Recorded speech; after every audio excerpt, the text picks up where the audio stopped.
কসবা বিধানসভা এলাকায় জোর কদমে প্রচার চালাচ্ছেন তৃণমূল কংগ্রেসের প্রার্থী জাবেদ আহমদ খান।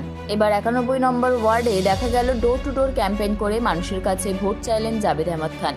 সঙ্গে ছিল তৃণমূল কংগ্রেসের নেতৃবৃন্দরা। এখানে দেখা গেল মানুষের জনজোয়ার। মানুষের আশীর্বাদ পেয়ে গেলেন জাবেদ আহমদ খান। উনি জানালেন আবারও ফিরবেন উনি।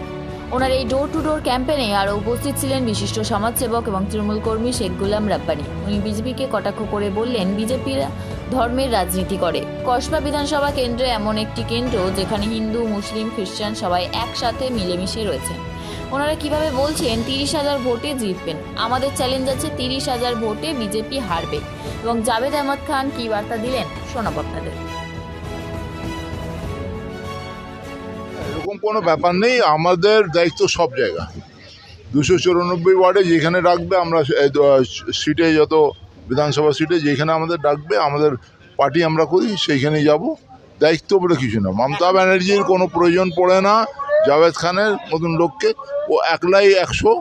সেই জন্যে আমরা মমতা ব্যানার্জির থেকে শিখেছি কি মানুষের পাশে দাঁড়ানো, এবং যেখানে মানুষ ভুল বুঝবে আমরা বলবো নিশ্চয়ই, সে দিদির কেন্দ্র হোক অন্য কেন্দ্র হোক, যেখানে প্রয়োজন হবে আমরা আছি।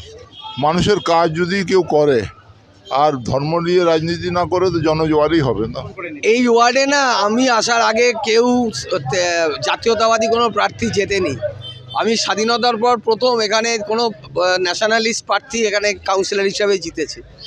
আমরা 4.5 বছরে কলকাতা পৌরসভার যা কাজ করেছি বা রাজ্য সরকারের যে কাজ হয়েছে তার উপর মূল্যায়নে যদি কোনো ভোট হয় তাহলে এটা নিশ্চিতভাবে জেনে যান যে উন্নয়নের জোয়ারে আমরা এখানে মানুষের সমর্থন পাবো। শুধুমাত্র ওরা চেষ্টা করবে মানুষকে বিভাজিত করবার, এই বিভাজনের প্ররোচনায় যেন কেউ পা না দেয়। সিপিএম এবং বিজেপির মিলিত যে খেলা ষড়যন্ত্র, সেই চক্রান্তে কেউ যেন ফাঁদে পা না দেয়, এটাই আমার অনুরোধ। देखिए, बहुत बड़ी बात है ये, और ये कोई नई बात नहीं है।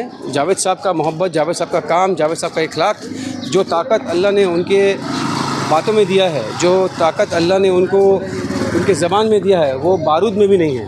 तो यही जो उनका इखलाक है, यही जो उनका काम का जो बोलबाला है, ये आज कस्बा के लोगों में देखा जा रहा है। आप अगर बोलिए कि कुछ पार्टियां ऐसी हैं जो हिंदू को मुस्लिम से लड़ा रही है, मुस्लिम को सिख से लड़ा रही है, सिख को ईसाई से लड़ा रही है, ईसाई को बौद्ध से लड़ा रही है, जैन को लड़ा रही है, तो ये तमाम जो ये जातिवाद की जो काम यहाँ हो रहा है, लेकिन यहाँ पर में आकर सब खत्म हो जाता है जहाँ जावेद खान रास्ते में उतर जाते हैं। जावेद साहब के साथ में हमेशा से देखा गया है, और इस बार तो जन सैलाब उठ रहा है। ये सिर्फ कहने के लिए एक रैली है, बट ये जन सैलाब हर वार्ड में उठ रहा है, हर जगह में उठ रहा है, जहाँ पे ये देखा जा रहा है कि क्या हिंदू, क्या मुस्लिम, क्या सिख, क्या ईसाई, क्या बौद्ध, क्या जैन, दलित, सब मिल के जावेद साहब का स्वागत कर रहे हैं और फ़ख्र महसूस कर रहे हैं कि उनके साथ में आज कदम से कदम मिलाकर चलें। और पूरा मूल जो उनका जो सपोर्ट है पूरा आवाम के साथ में है।